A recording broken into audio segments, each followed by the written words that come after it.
Welcome to Behind the Build, a podcast where I interview architects about their practice, about their operation, their sales, their personalities, who they are, what drives them, what motivates them, and really how they got started. So today with me, I have Barbora Vokac Taylor, so BVTA Architects.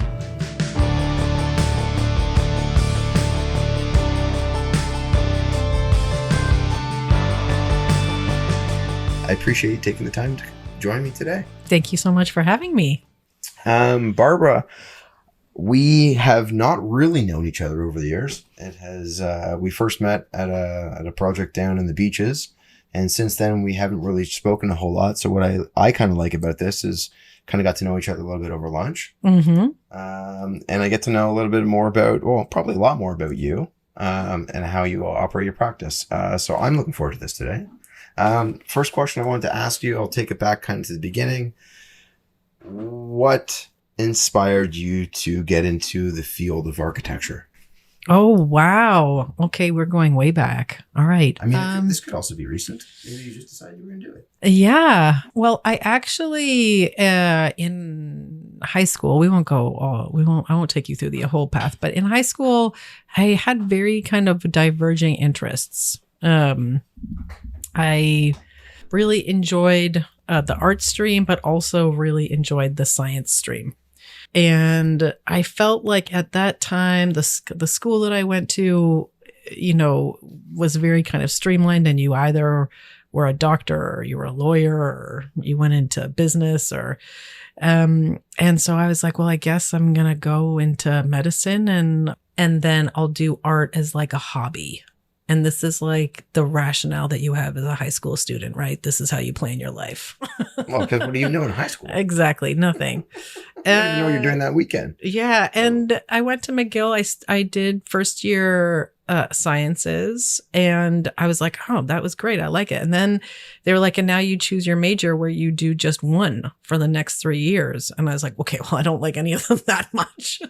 I was like, I can't do any of this for another 3 years. And then that kind of young adult, it dawned on me like, no, this is like for the rest of my life. Okay, I've kind of made a poor decision. I've got to think about this a little bit. So I went to an office, to the office, I don't know, for career counseling, whatever. And I was like, maybe I could do like biomedical engineering where I do like prosthetic design or something. And then I kind of realized like I've chosen the one thing I can do in this field that involves design. Right. And I was like, I think I need to figure out something else. And my roommate was in psychology, and I came home and I was like, I think I'm going to transfer into architecture. Like it combines both of my interests. And I think that I would really, really enjoy that. And she looks at me and she's like, oh, like your dad. And I was like, right. So my father is also an architect. Didn't know that.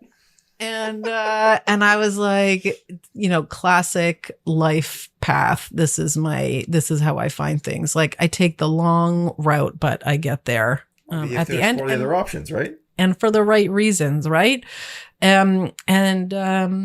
Yes, my late father was an architect, and I was like that. And I remember when I decided to change, he said, it's a hard job. In my naivety, I was like, I work hard. And he didn't say it's a job that requires hard work, because that's what I heard. He said it's a hard job, and it's true. It is a hard job, but it's also really fulfilling. So you kind of have to choose your hard. Yeah. And when you were at school there, from my understanding, you also went to school with a whole cohort of architects that are currently practicing in Toronto. That's right. Yeah. We had, I don't know what was in the water. But I actually do. I had a conversation about this with a colleague who went to another, university.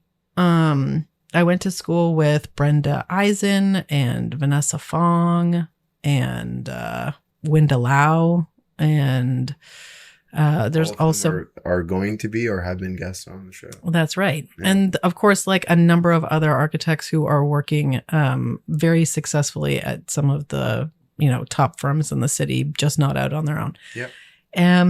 Yes. So yeah, we all went there. I think it really was the kind of approach to school. Everyone's thesis was different. And they was all so representative of people's own character and strengths. And it wasn't like you didn't walk into a room and see the same version or different versions of the same thesis. It really was totally unique. And I think it was really successful for that reason. I think everyone was really, all of their interests were fostered and supported. And we felt like, comfortable to explore those different perspectives. In my research, is it accurate that you also won the award for your thesis? Oh, yeah. Look at you. Yes, I shared with Geneviève Bégin the thesis, the award for design and thesis. Yeah. I did a winery in Niagara. And did that actually take? Did it get designed and built? It was not built. I remember one of the comments during my thesis review, I had bronze windows with a double poured concrete wall that was tinted. And the concrete was tinted? Yeah. Okay. Uh-huh. And one of the critics were like, you'd never be able to afford doing this like this. And I looked him straight in the eye with the chutzpah I had then. And I was like, and that's why I'm doing it theoretically right now. You said that to him? I said it right now. And I was like, I know that I'll never be able to do this, but it's the last project. I'll get to choose what I do. And, you got to dream a little bit, like, of course you have to apply the appropriate measure for your project. But if you're going to do something theoretical and that isn't going to be built, why not go to the limit? Yeah. So, yeah. We should find a way to have an application like that work. Yeah. I speak to some people. Yeah. Thank you. Yeah. If you ever need a winery with some really beautiful and expensive details, you just give me a call. I can dream it up for you. Okay. Yeah. So you graduated from McGill. And did you continue with school after McGill? I did my bachelor's and then I went right into my master's and did the professional master's also at McGill. Okay. Yeah. And then at what stage did you move to Toronto? Or I didn't even ask that question. Where did you grow up? I grew up in Toronto. You grew up in Toronto. Okay. Yeah. So went to McGill and then naturally came back? Well, I would have stayed in Montreal if I could have. I had interned my last summer of thesis. I interned at Kohn Shnier Architects. Okay. Yeah. And as my thesis was wrapping up, I finished my thesis in December of 2004. And I was like, I would love to take just like a couple of months off and pull myself together. I still had like waking up being afraid I couldn't print. That's the kind of like place I was at. Well, you had been in school for at that point almost almost like 30 years. I know. And it was really like it's true. So I was like, but I called and I was like, look, I had such a great experience working at your office. And if I'm graduating, if there's anything that you need or if there's an opportunity available that you think I'd be a good fit for, please keep me in mind. And I'd love to come.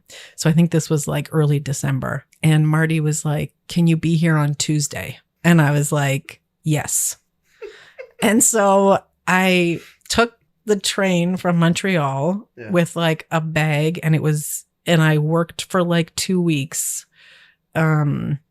They were working on a TDSB project that there was some change in the land agreement and the building had to be reconfigured to meet this. And with schools, they have to open before September. Yes. Like there's like everything else changes, not the deadline. Yeah. And so I went and I worked and I took my Christmas and New Year's holiday to move out of my apartment in Montreal and come back to Toronto. Yeah, with my poor mom, who, bless her heart, came with me. And and then came back and just kept on working. And then finally, I think it was May when my mom was like, love having you here. Did you need some help finding an apartment? You seem to be really busy. Go take the car. Yeah. And I was like, exactly. So I was like, I get the hint. And then moved out and, kept working and yeah, and became somebody. Yeah, I guess one thing led to another, and here I am. Yeah. And so in what year did you start your own practice? I hope I get this right. It's okay. The only person that's going to be upset about it is you later on. It's true. Our son was born in 2012, and I started my first project in January of 2013. So 2013. 2013. And what was the first project? It was a residence, a gut renovation and addition that I did with Winda. Oh. Yeah, together we did that project. Our son was about 10 months at that point, and I was started to teach part-time, and I thought I would do a project on the side, and I just wanted to make sure, like with all of this kind of change, that everyone was gonna have the attention and care that they needed. So I thought, why don't we team up? And then that way, you know, as I'm adjusting to all of these things, there's a bit of redundancy. And it was also just wonderful working with Winda because she's so great. Well, and also beyond, at this point, theoretical work together. Sure. Right? Exactly. This is full on application. Full on real life. Yeah. Wonderful clients, wonderful project. Yeah. So that's how it started. And you touched on something there that I was going to get to later on, but I'll deviate now. And that is you're teaching on the side. So, and you've been doing that for how many years now? I actually stopped teaching in COVID, over COVID. In year 1, 2, or 3 of COVID. Oh yeah, good point. I think I did, it's such a blur.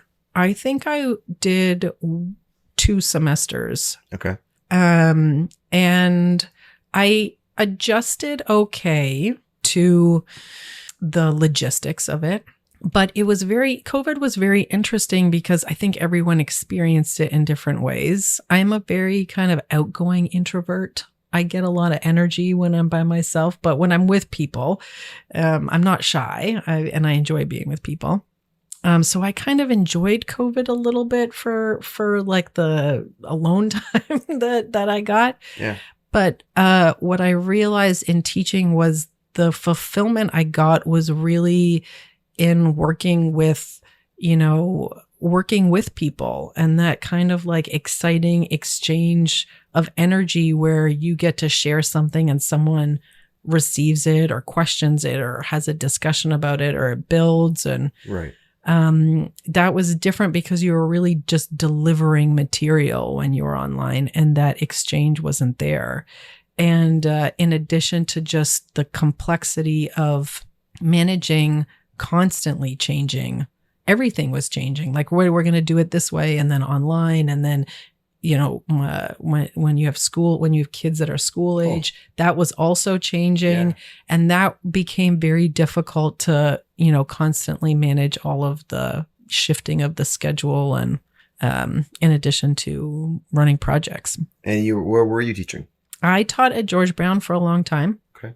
Yep. And I also did the REIC syllabus program even before that. Okay. Yeah. And in addition to that, I also know that you are part of a board. Mm-hmm. What board is that? Oh, I am the vice chair of the Toronto Society of Architects. And what does the Toronto Society of Architects do? Well, it is, I think it was started in, I should know all of the dates of this. Well, you know what? This doesn't have to be an entire history lesson. So don't worry about that. It predates what's the function? It's been around for a long time. Yeah. And we basically were a kind of volunteer-led organization. We develop initiatives, forums, events that create a community between professionals and also the general public who are passionate about the built environment in Toronto. And we also work on advocacy. And how many people are members of this group? Give me a range. I think that I'm going to have to fact check this, but I think we're at about 2,500 members right now. 2,500 members. Yeah. In Toronto. Not only in Toronto. So our catchment, it's interesting because we do have members. We have a couple of members that are like in Argentina and in the Middle East. So we have a few people that join us on the online events. Yep.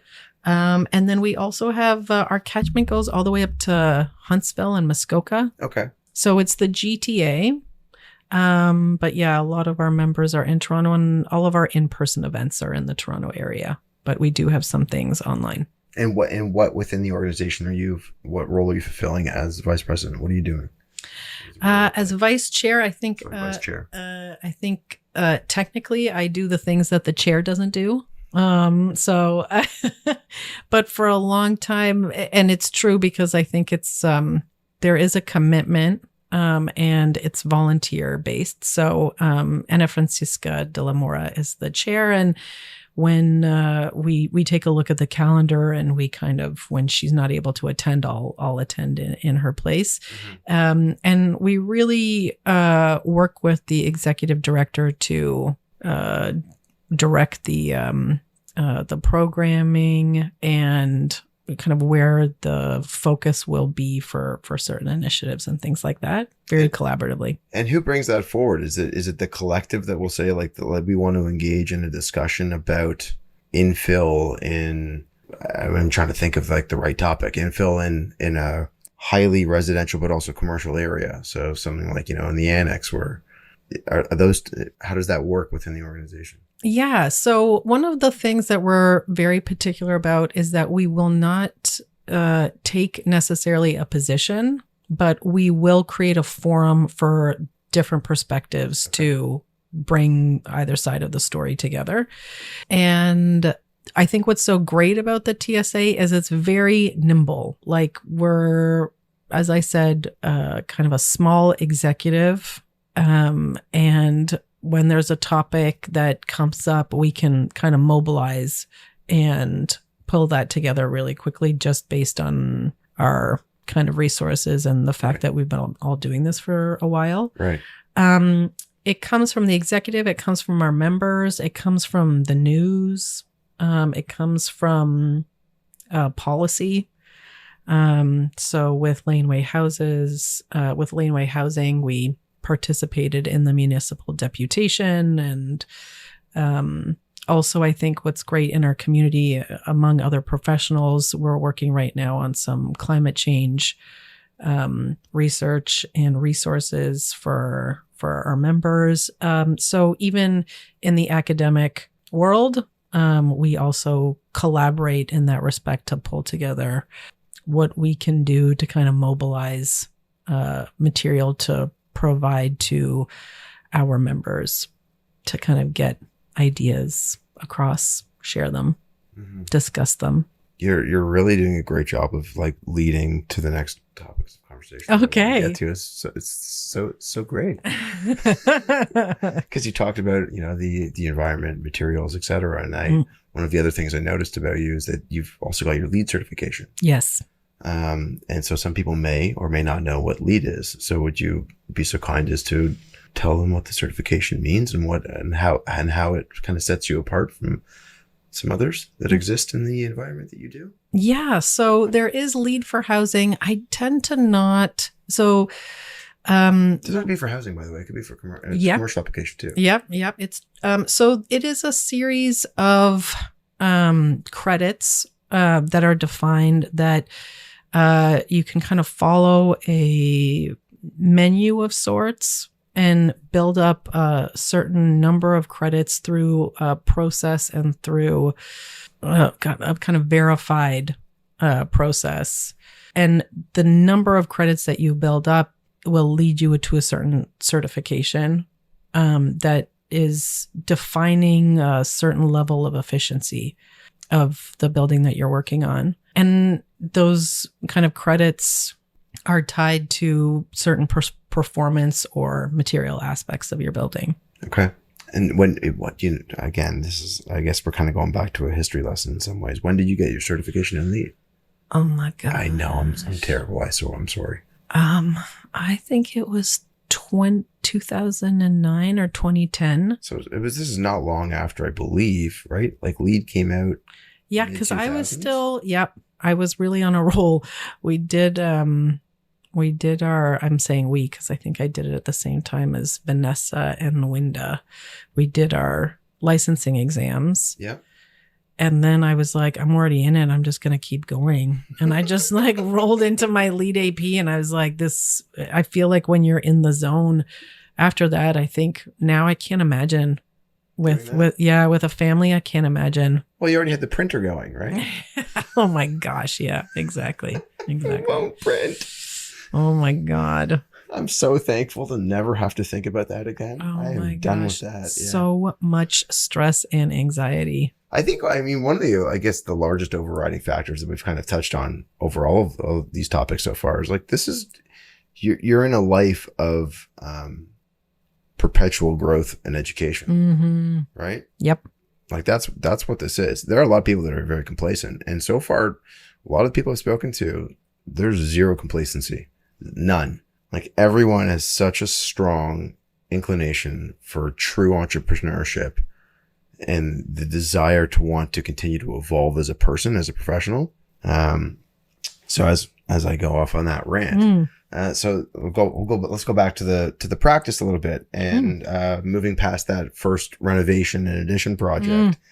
What did your operation look like? Because you said that you were working alongside Wind at the time. And subsequently, have you gone off more so on your own? But have you taken on other employees? What is the trajectory of the business look like since 2000 and what did you say? 2014?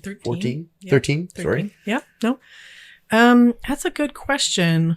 So I started out. I mean, work before our son was born. And I mean, it's still demanding, but it was really intense. It was heavy. It was intense and very consuming. Which was great because I think that was the right time of my life to do that. You know, you have opportunities to grow and learn. And I wanted to seize them and, apply myself, really commit to taking those things on. But I didn't see how that was going to work when I had a family and I couldn't do it like, 100%. Yeah. Of every waking moment. And so I thought, you know what, I'm going to teach part-time. I'm going to do one project at a time. And I really enjoy what I do. I'm going to take the time to enjoy it. But things don't really work like that. They don't really you don't stop a project and you're like, and this project ends on Wednesday. And then my next project starts on Friday. Take the 2-day break. Yeah, I'm going to just take the 2 days off. There's overlap. Sometimes scope, grows, and you've committed to starting something else. Yep. So then I was like, well, I can't do this all on my own. So then I hired someone part-time. They were working for one small firm half the week and for myself the other half the week. And then I ended up getting some more projects. I started to go into some institutional renovations. And then I was like, well, I guess I need more help. And then I took someone else on. So then I had 2 people. And I've kind of hovered between 2 and 5 people since then. Part-time or full-time? A mix of both. Okay. A mix of both. And yeah, I mean, I feel like I don't look at BVTA as a business. I look at it as a practice. Like we're doing work that's specific and we kind of grow to meet what work we're doing rather than growing to be a something and then take the work on in order to get to what, we're defining that as. And I feel like, when you're looking at business. Such an interesting perspective. So, yeah. But like my objective is not specifically a growth objective. It's like a satisfying objective. So it's not that I don't want to grow, but I don't want to grow for the sake of growing. Right. I want to do what we're doing and I want to like what we're doing, and I want to like the way that we're doing it. And this is the threshold right now of what we're doing and at that size. And I think we're going to like that'll evolve and grow naturally. Yeah, so that's where we're at. And in terms of the projects that you're taking on at this stage, what does that look like comparatively to what it was when you first started? You said that you got into institutional renovation. So are you tied or married to any residential, institutional, commercial, government projects? Like what does it look like for you? And how are you sourcing these projects? Oh, so again, I feel like I handed Barbara a pillow to be more comfortable in her chair. And I didn't know what to do with it. So I gave it a hug and now it's on my lap. Visually compelling story of defining what's happening during podcast. Thank you for my emotional support pillow. You're welcome as you get into the description of what it's like in sales. Yeah. Now we get into the heart. I needed this. So I think the approach that we take in our practice is one that's very purposeful and thoughtful. And that is very aligned with a certain type of client. It's very aligned with a client that has a long-term commitment to the project. Mm-hmm. And it's very aligned with a client who sees long-term value in quality. And so those kinds of clients are, private clients who are doing this as a project of passion, and institutional clients where their portfolio of real estate is something that they hang on to perpetually.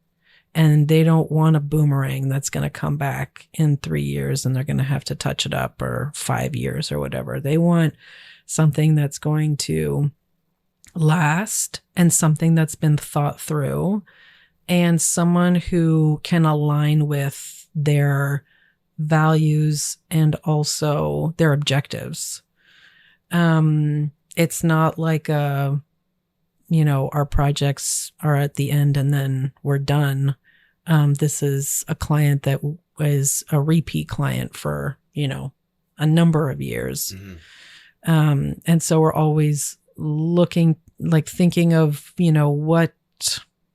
how to best approach this, or we worked on this project. This worked really well. Here's something that we used in another building on another campus that would work well here.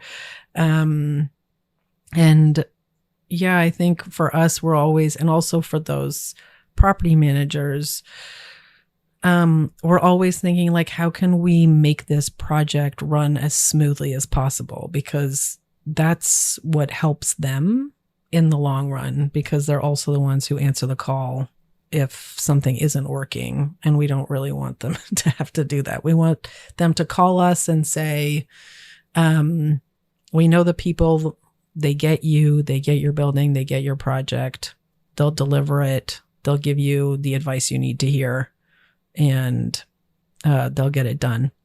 And if something else comes up, you can give them a call. And so how are you finding these projects? Are they open RFPs out in a marketplace, or are you being referred the business, or is this a client that had a dinner party and someone they know is? That's a good question. Bet to engage in a project. What do you find? Oh man, I have to say there are projects that come out of the least likely places. Okay. Yeah. So residential clients, the best is when someone goes to one of your projects and they're like, this is so nice. Who did this? And your client is like, you have to talk to Barbara. She is so great. That happens once a week. Yeah, of course. That's the best because, your work speaks for itself. Yeah. And you after that, you're just kind of talking about logistics. So, that's the goal. And I think also when in the design process, when you're working in your office with your team, that's what you're talking about. You're saying this matters. Yes, it matters for this project, but it also matters because long after you're gone, you don't get to stand next to this detail and be like, would have loved for this to look different, you can't stick a sign there that says like, thought this was going to look a little bit different, would have drawn it differently. It's there long after you're there. So right. Those things, stand up and are, ambassadors to your skills and services. So that's certainly one of the best ways. Mm-hmm. And then for the institutional projects, I go mostly on referral. It's like super old school, but I do like birds of a feather. Like if someone appreciates your work and you know what they want and you're able to deliver to what their expectations and needs are, those people know other people who are of the same, constitution. Mm-hmm. Then you're going to be a good fit with those, because there are different. It's not to say that there are good or bad ways of doing it. I think there's just different ways of doing it, and there's and it's really about aligning with the best, aligning the best with what you offer and what someone needs. Yeah. And how do you find you're able to pull that information out of people early in this? Like, you do your initial meeting with someone, right? Mm-hmm. I'll use a residential architecture as the example, but you go and you have a meeting with them. You go to their house or you have them over to your office. You go through the series of questions. Are there certain answers that qualify a client in the right way or the wrong way? And I ask this question knowing that you cannot specifically state anyone that you've worked with, but I leave it open there.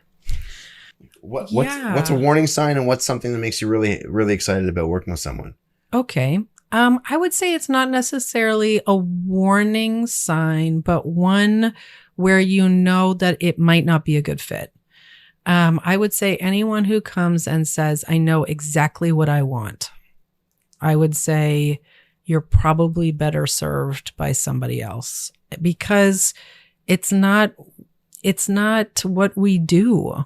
Like, our office has people who have traveled, who have interned and who have practiced to develop a skill set to do a certain level of work.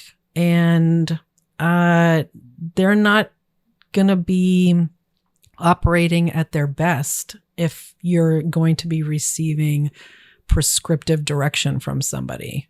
And it's not that we're not open to a discussion, of course, like this is something that we saw, or this is, something that we really liked, or we really are looking to have something like this in our home. Like, of course, that's the kind of discussion we want to have. But if it's like, this is what I want, I just need someone to draw it, I will say, like, I think you just need like a draftsperson. Mm-hmm. That's what you need to kind of bring your idea forward. Yeah.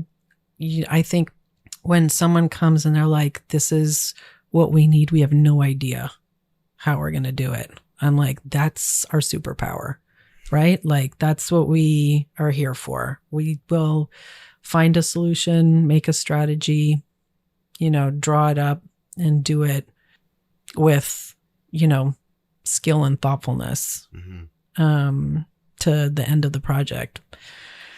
And then in terms of things that get me really excited, I guess that was it. Hi, I have a problem. I don't know what to do. I'm like, come on in. Yeah. Sit down in this chair. Yeah. Show me your inspiration board. Yeah. And also, I think when people come, sometimes they feel like they have to, come in and they're like, we need an addition. We need more room. And the conversation by the time we end it is like, oh, we don't need more room. We just don't have enough room for what it is that we want to do, and how much work I've talked myself out of by saying, like, you don't need an addition. You just need a renovation. And then they walk out and I'm like, oh, why did I do that? Dude. But in the end, Here's your therapy bill. yeah, Right? no, yeah. Just send them the invoice. Yeah, but I think I think in the end, you're meeting a need. Yeah. And part of it is interpreting what that need is, interpreting what people mean, not just listening to what they say. And how do you fulfill internally the requirements of the client? So you have yourself, you've talked that you've had, 2 to 5 people. And so what are the positions that people fill within within BVTA? Mm-hmm. So we have project lead. Yeah. And that's really the point person on a project. So they're responsible for all of the communication with the consultants and the client and the city. And then we work together to develop the plan and strategy and schedule check-ins for key Milestones. Yeah, thank you. You're welcome. And then we have like junior designers who will lead smaller segments of projects. So that's the way that I like to structure it. So everyone should have responsibility over something. Mm-hmm. The scale of that something is proportional to your experience and your accountability. Like there is a certain maturity that needs to come, Yeah, you were saying before that when you worked prior to your own practice, and you were the lead, the wholesale element, you don't have to deal with all of that. Yeah. Right. So I guess in some ways that's what the people that are working for you are taking on, right? They don't have to worry about the sale, and the package is coming in somewhat prepared. In some way, and here let's go figure out the rest of the problem solving together as a group. Yes. Yeah. I think it's also important, it is like an apprenticeship. You don't want to overwhelm someone with too much responsibility. Right. You want to give them room to fail, but you don't want to set them up to fail. So you increase the responsibility based on their appetite and also their ambition. Some people aren't ready necessarily to lead. Right. So. Yeah, I can appreciate that in many ways. Yeah. It's hard. It's a hard thing to do because at that point you're also, when you have your client meetings, if that person isn't prepared for this, like mentally prepared for this, they're going to go sit down and they could potentially burn the meeting if they're fumbling over their words and not presenting the detail effectively. Right? Yeah. Give a lack of confidence to the client, maybe in the way that that person's going to interact with the city or an examiner, and so like in any way. Yeah, I think in our office we have the saying where it's like no agenda, no attenda. Like we have, for those meetings, every meeting we have an agenda, and it's not like a very strenuous exercise to put one together, but it has an objective. Mm-hmm. Like, what is it that you're trying to get out of this meeting? Because if it's just like review X, that's not an objective, right? It's got to be either like, do you need a decision? Do you need sign off? Do you need direction? Like, what is the thing that is going to come out of this meeting? And then in there, what are the steps that are needed to meet that objective? So, okay, we're going to present this. We're going to look at 2 options. We're going to talk about the trade-offs, and then we're going to get the decision, or we're going to need to do another action after that. And then it's what are the actions that come out of that. So there too, like it would be hard for someone in our office to show up at a meeting unprepared, because we would have gone through that and the material would be there. Yeah, you'd have no attenda. No, there would be no attenda because there was no agenda. That's right. Yeah. So, so I think just having the clarity gives people confidence. Right. Because they're like, I know how to do that. I know what I'm supposed to do. And if one of those 2 things aren't true, then, we figure that out before the meeting and And you said that you've had people that have obviously traveled all throughout the world, and that can help sometimes bring in a lot of inspiration and ideas. Do you find yourself as a form of getting away from the responsibilities of what running your own architecture practice is? Do you find yourself traveling? That's a good question. What do you do to let go? I don't escape very well. Someone said to me once, they're like, being an architect is like being a priest. You just take it everywhere you go. And I'm like, it's true. You just can't stop. No matter where you go, you're like, oh, that is a nice way to light a closet. Right. You know what I mean? Or like, oh, where was that closet that you found? My husband travels a lot for work. And so when I can, I'll try to like stow away and take those in. But I think, just being in like architecture is like a way to see the world, right? Mm-hmm. And in all aspects, like when you visit a place, you see it through a specific architect's eyes and how they solved something. And I think over time you realize that there are certain kind of key things that every architect has to resolve on any project. So how do you resolve the handrail? How do you resolve stairs? How do you resolve roof details, window details? What's the front door hardware, and how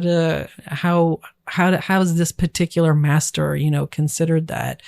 So no matter where you go, you always take away how those things are resolved and learn something. And do you bring a notebook ever with you? Everywhere. Yeah. Yes. Is it a physical notebook with pen and paper? It is a physical notebook with a pen. Yes.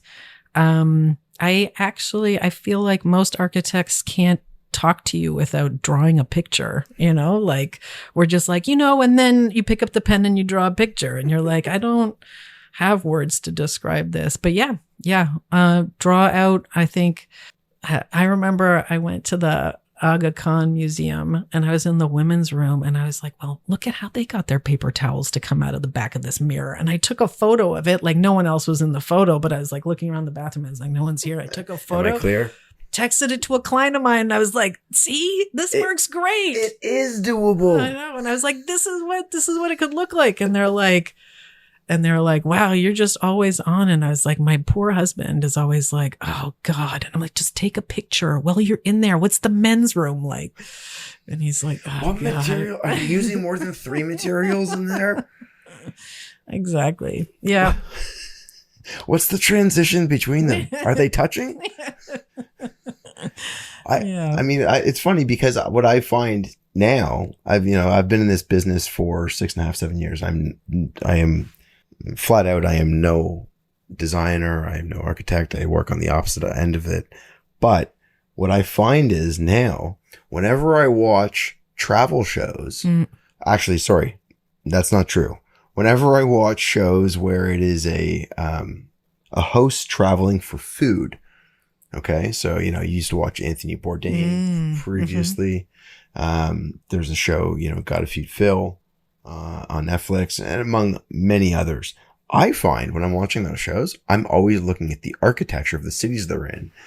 I mean, in some ways, yes, obviously the food, but always looking at that. And some of the places they go to, like these holes in the wall, where you can't assume that there's going to be anything good that comes out of that place. And yet there it is.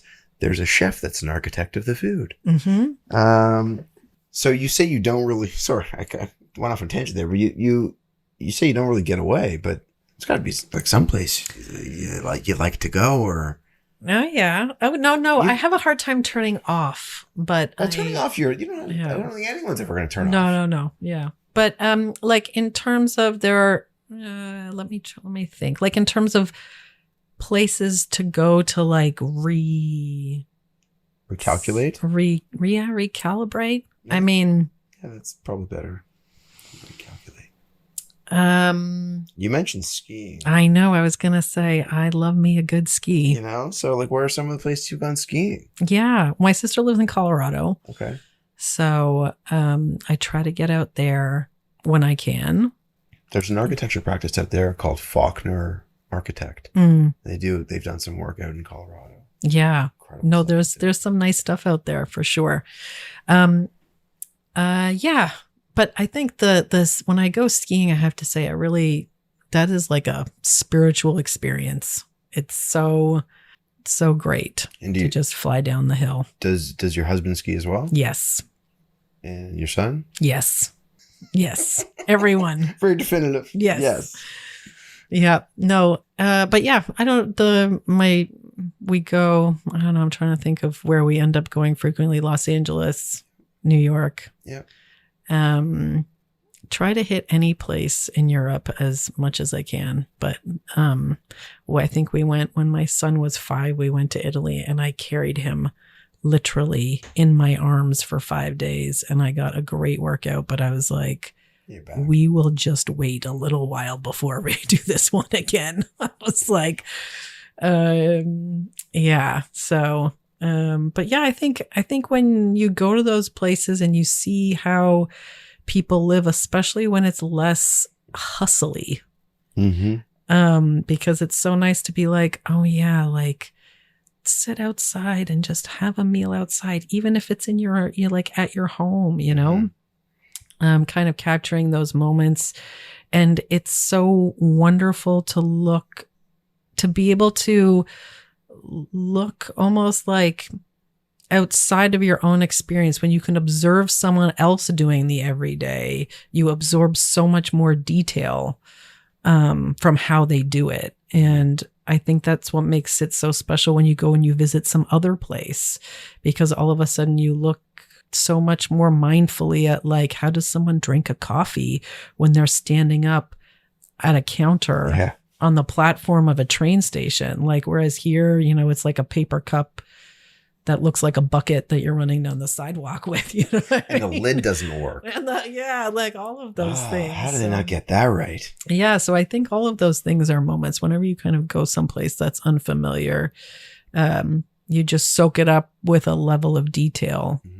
You know, like when you have something that happens in your life that's really, you know, like your wedding day, everyone knows exactly what the weather was like on their wedding day, right? Because you're just so alert to all of those things. Yeah, it's such a heightened experience, right?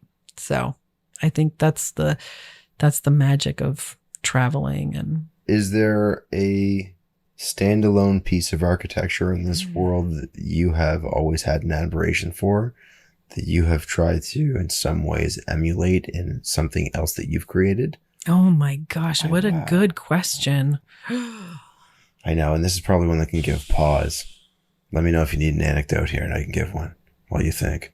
Well, I feel like we do that in a weird way. We kind of do that with every project, because I always think like every project has an essence. I know this is going to sound so woo-woo, but like every project has like a particular point of view, a position that you're taking on what the problem is, right? And someone to some degree has solved that problem before in a specific way. And I always try to start by going to that place, learning from that, and then either departing or building on what that is. But you're right that there are always like a few core architects that I'll go back to think about that. Like I always end up going back to Alvar Aalto, that kind of very sensual, soft, and not very precious way of approaching things. And there's such a warmth to it. And yeah, like there's such a nice harmony with the kind of landscape around it. So that's something that I always try to like draw on. And it's not necessarily that we do it in the same way, but just going back, almost like listening to a song where you're like, yeah, like that energy, that kind of tone. And then also Louis Barragan, who's a Mexican architect, that also same kind of theme where there's like almost like these frames for what happens beyond the building, from the building. and a not precious way of resolving that. I know what you're describing there. I can think of like some of the things that we've built and how it frames that tree that's outside. Yeah, sorry. Yeah, I yeah. interrupting, but go ahead. You're on a stream of thought here. No, Go. yeah, and and then I guess how there are certain kind of key elements of a home that structure it and ground it, like the hearth, the kitchen, a yard or a terrace or something to the outdoors. So looking at, what is the kind of experience that you want someone to have? Where have you felt that before? How has that made you feel? It's like, I want it to feel like, this place in that way. It can't possibly be exactly the same because you're in a different place, in a different condition. I was just watching you kind of transport to that place with your eyes closed as you're trying to imagine this and articulate it, because I largely do think that what you do with architecture is looking to engage people with a feeling. Yes. I was looking at the recent project that you're putting forth, which is a cottage up north. And I was looking at the layout from the bird's eye view that you had put up. And what I was noticing was that the layout of the cottage very much was the same layout as the shoreline. And how it, to your point, frames itself within the landscape, allowing you to take in the landscape. I can only imagine when you see the elevation renderings, but that is the feeling. And you're smiling now as I'm talking about this. And I'm saying this because that's what architecture is. When it's actually hitting on all cylinders, it gives you a feeling that justifies the madness of getting there. Yes.